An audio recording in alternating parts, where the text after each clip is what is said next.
आजकल social media पे एक टॉपिक बड़ा चर्चा में है, वो है एस्ट्रोलॉजी। लोग जो है वो मशहूर होने के लिए कुछ भी अनकन्वेंशनल बोलते हैं, काफ़ी सारी बातें उनकी इन्फॉर्मेशन उनकी अच्छी होती है और जो श्रोता हैं, जो सुनने वाले हैं, वो उनके साथ रिलेट करते हैं, उनकी बातों पर ट्रस्ट करते हैं। पर बीच में वो कुछ ऐसी बात कर जाते हैं कि एस्ट्रोलॉजी में विश्वास रखने वाले जो श्रोता हैं, उनको भी समझ में नहीं आता कि हम इनकी बातों को मानें या ना मानें। मैं 2 व्यक्तियों की विशेषकर बात यहाँ पे करना चाहूँगा अपने इस वीडियो में। एक जो है वो अच्छी अच्छी पर्सनैलिटी है, बल्कि से है, मैं नाम तो नहीं उनका नहीं ले सकता। स्पेक्स पहनते हैं और जेमिनी ज्योतिष करते हैं। वो उनके कुछ वीडियो बड़े चर्चा में है कि वो बात कर रहे हैं कि सलमान खान की इस एज में डेथ हो जाएगी। शाहरुख खान का बेटा जो आर्या खान है, बहुत स्मार्ट है, उसकी भी इस पर्टिकुलर एज में डेथ हो जाएगी। यहाँ तक कि वो अंबानी के बेटे की भी बात करते हैं कि इस उम्र में उनकी डेथ हो जाएगी। तो ज़ाहिर है ये बड़ी गलत बात है। और जहाँ तक कि मेरा नॉलेज की बात है, तो हमारे जो टीचर हैं वो जब भी हम एस्ट्रोलॉजी के बारे में पढ़ाते हैं तो नेचुरली कि 12 घर हैं, उनमें से 8वां घर जो है वो आयु का है। तो वो आयु की बात करते हैं, जब आयु की बात करते हैं तो ये सामान्य सी बात है कि वही घर जो है वो मृत्यु का है। लेकिन जब हमें समझाया जाता है कि यहाँ पर अगर मैलेफिक इम्पैक्ट आ जाए या आपका जो है 8वां घर जागृत हो जाए और साथ में दृष्टाय भाव भी हो, तो मार्केश बनता है। एक वजह है, मैंने सिर्फ एक एग्जाम्पल की बात की, और भी बड़ी सारी वजह बनती है कि आपका मार्केश बनता है। तो उस वक़्त आपको जो है थोड़ा-सा पूजा पाठ करना पड़ता है, कुछ रेमेडीज़ करवानी पड़ती हैं और ये बोला जाता है कि मृत्यु तुल्य कष्ट होगा। कभी नहीं ये बोला जाता कि आपकी मृत्यु हो जाएगी। तो ज़ाहिर है कि इसको इसके काउंटर में भी कई वीडियो बने कि ये बड़ी गलत बात हुई है। अब जो दूसरे सज्जन हैं वो भी बड़े स्मार्ट हैं, बड़े अच्छे हैं, बहुत ही उनका ज्ञान जो है वो, मैं उनकी ज्ञानवर्धक बातें हैं उनकी, मैं वीडियो को फॉलो करता हूँ। लेकिन अंत में वो भी एक बात कर गए कि रेमेडी से कुछ नहीं होता, उपाय-वाय से कुछ नहीं होता। एक जेमस्टोन जो है वो अगर आप अपनी उँगली में धारण करते हैं या गले में धारण करते हैं, तो मान लीजिए कि आपने बृहस्पति के लिए पुखराज को धारण करा, तो वो बृहस्पति जो है उसको आप बल कैसे दे सकते हैं? जो बृहस्पति प्लैनेट हैं वो तो धरा से भी, हमारे ज़मीन से भी कई गुना बड़े हैं। तो एक छोटा-सा जेमस्टोन जो है वो बृहस्पति को बल नहीं दे सकता। तो मैंने सोचा कि भई इस संदर्भ में शायद अब उन्होंने ये ऐसा क्यों कहा, मुझे इसके बारे में तो जानकारी नहीं है। लेकिन शायद मेरा वीडियो उनके पास पहुँच जाए कि क्यों जेमस्टोन जो हम पहनते हैं और कैसे जेमस्टोन वर्क करता है। श्रोतागण जो हैं वीडियो को अंत तक देखें और उनकी जिज्ञासा, क्योंकि ऑनलाइन कंसल्टेंसी करते हैं आजकल ज़्यादातर लोग, तो उस पे वो बात करते हैं तो उनको ट्रस्ट नहीं होता कि करें या ना करें। करना भी चाहते हैं, क्योंकि ऐसे अगर आप कंसल्टेंसी लेते हैं तो और कोई उपाय नहीं करते, तो ये वैसे होगा कि आप डॉक्टर के पास गए, ठीक है, दवाई लिखवाई और ली नहीं, क्योंकि यकीन नहीं है। तो इसीलिए अब मैंने ये वीडियो बनाया है और उम्मीद करता हूँ कि इसके प्रति जो भी आपकी जिज्ञासा है, जो भी आपके डाउट हैं, वो इस वीडियो में ज़रूर क्लियर होंगे कि आपको रेमेडी करना चाहिए। स्पेशली जेमस्टोन है, मंत्र है या हवन है, आपको करने चाहिए या नहीं करने चाहिए। नमस्कार, मैं राजेश्वर सिंह बटियाल आपका अपने YouTube channel astro by Rajeshwar पर स्वागत करता हूँ।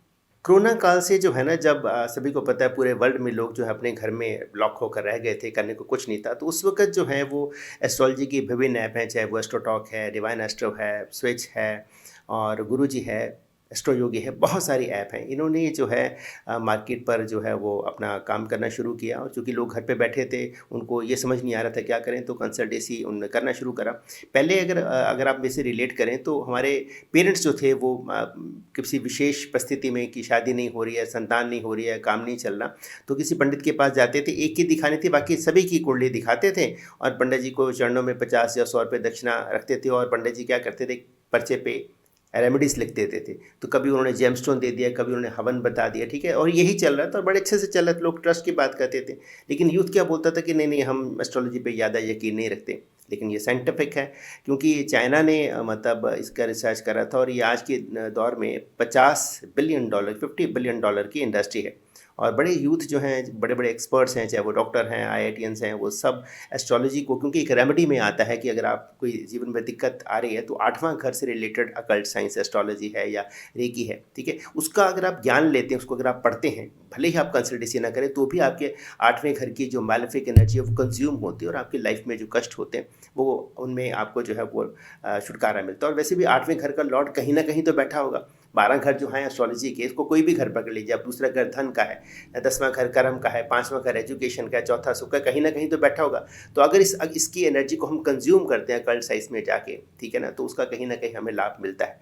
तो लोगों ने अब इसको करना शुरू करा। लेकिन अब इस तरह के वीडियोज़ आ जाते हैं कि रेमेडी करनी है या नहीं करनी है, और जो व्यक्ति बात करने वाले, उनका भी बड़ा अपना समाज में स्टेटस है, उनकी बातें सारी सच जाती हैं। तो वही होता है ना कि 90 बातें सच होती हैं, 10 बातें कुछ ऐसी कर जाती हैं कि लोगों को समझ नहीं आता कि करें या ना करें। लेकिन कई लोग ऐसे भी होते हैं कि उन्हीं 10 बातों पर यकीन करते हो। इस तरह से तो फिर एस्ट्रोलॉजी जो है, एक तरह से जो इंडस्ट्री दोबारा से रिवाइव हुई है, वो तो फिर एक तरह से रसातल पे जाना शुरू हो जाएगी, भाई लोग इस पे ट्रस्ट नहीं करेंगे, नहीं, नहीं कुछ नहीं होता।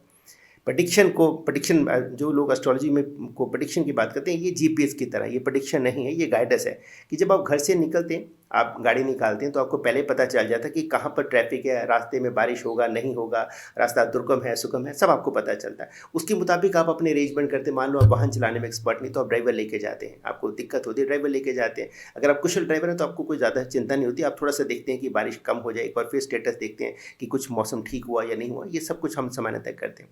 तो एस्ट्रोलॉजी लाइफ का जीपीएस है, आपको पहले पता चल जाता है कि किस दिशा में हमें काम करना चाहिए कि हम सक्सेसफुल हों।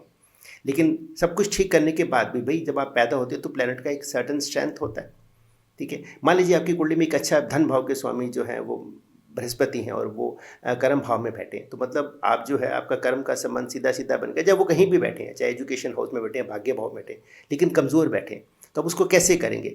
तो जब भी हम जेमस्टोन की बात करते हैं, ठीक है, तो जेमस्टोन जो है, मान लो किसी ने पुखराज पहना है यहाँ पे, या गले में पहना है, या पन्ना पहना है, लिटिल फिंगर में पहना है, ठीक है, तो वो प्लैनेट को बल नहीं देता। हमारी कुंडली में अगर बृहस्पति या कोई कंसर्न प्लैनेट वीक है, ठीक है, उसकी जो रश्मि है वो हमारे शरीर तक पूरी नहीं पहुंचती, हमारे शरीर को उसकी ज़्यादा ज़रूरत है। तो वो जो जेमस्टोन है, रश्मि जो है उससे पास होकर हमारे शरीर में जाती है, तो जो उसका ऊर्जा है, जो उसका इम्पैक्ट है, वो थोड़ा बढ़ जाता है। इसको सामान्य भाषा में समझे, मान लीजिए बाहर धूप है, आपने खाना बनाना है, आप कुकर को जो है ना वो बाहर रख दीजिए, खाना बनेगा नहीं बनेगा। लेकिन उसी कुकर को अगर आप सोलर, जब कोई बर्तन है सोलर कुकर में रखेंगे, धूप आकर कम भी है मध्यम भी है, तो भी वो सोलर कुकर आपका खाना बना देगा। तो अब कहने का तात्पर्य क्या हुआ कि सोलर कुकर ने सन की एनर्जी को बढ़ा दिया। फिर सोलर कुकर का सन के साथ कोई संबंध ही नहीं है, उसने जो रश्मि है ना उसको इन्हेंस कर दिया कि खाना बन गया। तो यही जेमस्टोन का काम होता है। लेकिन जेमस्टोन में भी सबसे बड़ी बात है कि आपका वो दोनों पंडित कहते हैं कि कर्म करना, तो कर्म तो करना ही किसी भी सूरत में। अगर हम रेमेडी भी करते हैं तो भी कर्म है, अगर हम दवाई खाते हैं, कुछ भी करते हैं, योगा करते हैं, वो भी कर्म का हिस्सा है। तो कर्म तो है ही है, लेकिन किस दिशा में कर्म, कैसा कर्म, आपका कर्म सही भी तो होना चाहिए ना। अगर जैसे मान लीजिए कि आप एक और एग्जाम्पल लेते हैं, आपने बाहर जाना है, ठीक है, घनघोर बारिश है, आपने छाता लिया, तो छाता की क्वालिटी डिसाइड करेगी कि आप भीगेंगे या नहीं भीगेंगे। आपने कमज़ोर सा छाता लिया, बारिश तेज है, तो नेचुरली कि वो तो उड़ जाएगा या टूट जाएगा, तो आप भीग जाओगे, ठीक है ना। और अगर सब कुछ बहुत ठीक है, आपने मतलब कि जेमस्टोन बहुत अच्छा पहना है, जा समझने के लिए कि आपने छाता बहुत बढ़िया लिया हुआ, आपकी जो ग्रिप है छाता पे वो भी डिसाइड करती है, मतलब आपका जो ग्रिप है, आपके शरीर की मजबूती है, वो भी डिसाइड करेगी कि आप भीगेंगे या नहीं भीगेंगे। वातावरण है, ठीक है, अगर वहाँ पर सड़क पे बहुत सारे व्हीकल चल रहे हैं, तो उनसे भी आपको कोई ना कोई दिक्कत होगी, किसी ने पानी उछाल दिया, आपके कपड़े भीग जाएंगे।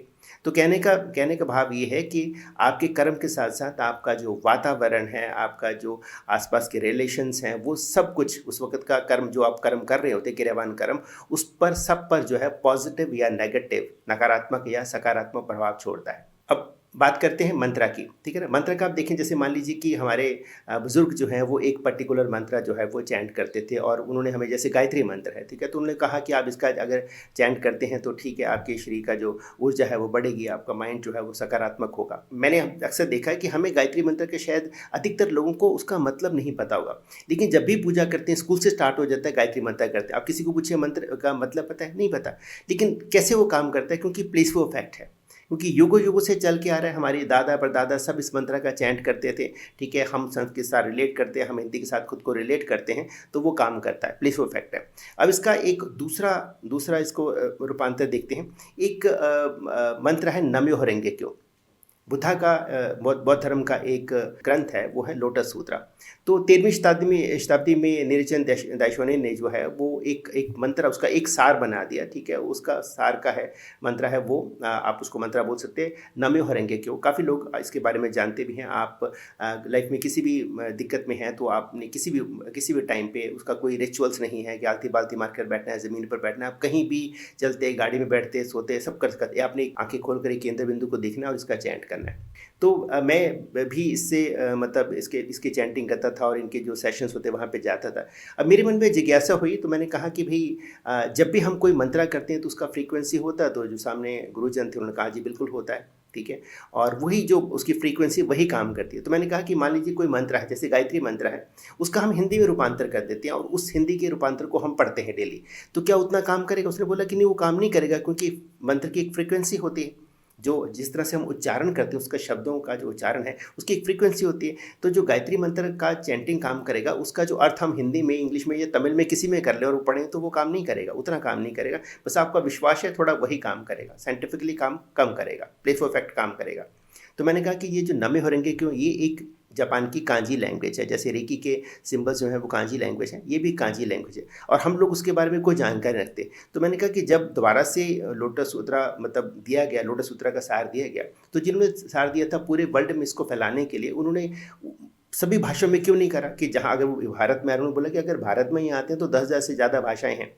अगर पंजाब में आएंगे तो पंजाबी होगी, तमिल होगी, मलयालम होगी, तो जो यूनिफॉर्मिटी है वो ख़त्म होगी। ठीक है, अब पूरे वर्ल्ड में एक ही मंत्र रखा, वो लैंग्वेज जापानी है, चाहे वो पूरे वर्ल्ड में कहीं भी चले जाए, उनके जो अनुयायी हैं वो उसी में चैंटिंग करते हैं। तो अब इससे क्या हुआ कि पूरा वर्ल्ड, सभी जो भी सामान्य जन इसका चैंटिंग स्टार्ट करते हैं, दुविधा में होते हैं, उनको सिर्फ होता है कि पूरा वर्ल्ड जो है, चाहे वो अमेरिकन हो, चाहे यूरोपियन हो, चाहे रशियन हो, कोई भी हो, ठीक है ना, वो इसी मंत्र का चैंट करते हैं। तो यूनिफॉर्मिटी लाने के लिए मंत्र का चैंट किया। अब यहाँ पर फ्रीक्वेंसी की बात करें तो सिर्फ जैपनीज़ लोग रिलेट करेंगे। आप देखें ना, भाषा का इम्पैक्ट ऐसा होता है, जैसे कभी भी हम गुस्से में आते हैं और हमने कुछ अपशब्द बोलने होते हैं, हम अपनी लैंग्वेज पे आ जाते हैं। जब भी हमें प्यार की बात करनी होती है तो भी हम अपनी लैंग्वेज में कंफर्टेबल होते हैं।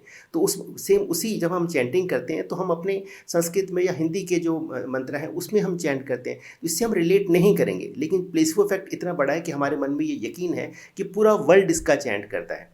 तो ये भी एक एग्जांपल है कि कभी-कभी हमें मंत्र नहीं समझ आते। लोग कहते हैं कि भाई इसका शब्द, आप जब आप मंत्रों का अर्थ नहीं समझते हैं तो आपको उसका कोई लाभ नहीं मिलेगा। ऐसा नहीं है। आपका ट्रस्ट, जैसे हमारे मंत्र हैं युगों से लोग करते आ रहे हैं, तो उनका ट्रस्ट है कि मेरी दादी करती थी, परदादी करती थी, यही है। स्पेशली ऐसे मंत्र जो हमारे कुल देवी या कुल देवता से जुड़े हुए हों, ठीक है ना, तो लोग उनका अर्थ नहीं समझते, चुपचाप करते हैं और वो वर्क करता है।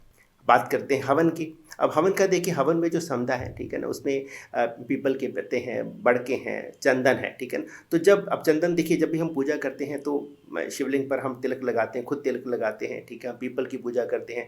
तो जब इनका जब हम समधा, इनका जब हम हवन में गूगल वगैरह जब हम प्रयोग करते हैं तो उसकी जो सुगंध है वो पूरे घर में एक सकारात्मक एनर्जी का जो है संचार करती है। घर में कोई भी हो, बुजुर्ग हो, बच्चा हो, सब हो। अब छोटे बच्चे का एनर्जी लेवल पता नहीं चलता, लेकिन बुजुर्ग का पता चल जाता है कि जिस दिन हवन होता है तो उनका बॉडी लैंग्वेज थोड़ा डिफरेंट होता है। तो कहने का भाव यही है कि जितनी भी रेमेडीज़ हैं, उन्होंने ये कहा कि भाई रेमेडीज़ कोई काम नहीं करती, अपना कर्म करना पड़ता है। भाई कर्म तो करना ही पड़ता है। कृष्ण भगवान ने भी कहा था कि कर्म तो करना ही पड़ता है, पर कर्म किस दिशा में करना है, ठीक है। ऐसे तो एस्ट्रोलॉजी में फिर सारा कुछ कर्म पे ही हो जाएगा। अब आप किसी अवस्था में पैदा हुए, ठीक है, आपको आपके प्लैनेट वीक हैं, आपके धन भाव के स्वामी जो है वो कहीं वीक होकर बैठे हैं, तो आप तो फिर कुछ नहीं कर पाओगे। कर्म कितना कर लोगे, वो तो बिल्कुल वीक है। एक सर्टेन लेवल तक ही आप कर्म कर पाओगे। तो कर्म के साथ साथ, अपने कर्म के साथ साथ कुछ ऐसी चीज़ें भी हम करते हैं। जैसे पढ़ने के लिए बैठते हैं तो हम पढ़ते तो हैं ही हैं, ठीक है ना, कि हमारी अपनी बुद्धि है। लेकिन अगर मान लो कि हम पढ़ नहीं पाते हैं, या हमारा जो स्मरण शक्ति वो ज़्यादा अच्छी नहीं, तो हम ऐसी और कई चीज़ें करते हैं। अब सिर्फ ये कि भाई आपको पढ़ना ही पढ़ना नहीं, आप मेडिटेशन कर सकते हैं, आप कुछ ऐसा ट्रीटमेंट ले सकते हैं, ऐसी काउंसलिंग ले सकते हैं कि आपकी स्मरण शक्ति कुछ और प्रैक्टिस कर सकते हैं। पढ़ने के अलावा कुछ और ऐसी प्रैक्टिस कर सकते हैं। आप मेडिटेशन कर सकते हैं, आप कैंडल को फोकस करके अपना जो स्मरण शक्ति उसको बढ़ा सकते हैं। तो हम कई ऐसी चीज़ें करते हैं अपने कर्म को और ज़्यादा इफेक्टिव करने के लिए, ताकि जीवन में हम जो भी कुछ करना चाहते हैं वो हम बड़ी आसानी से कर सकें।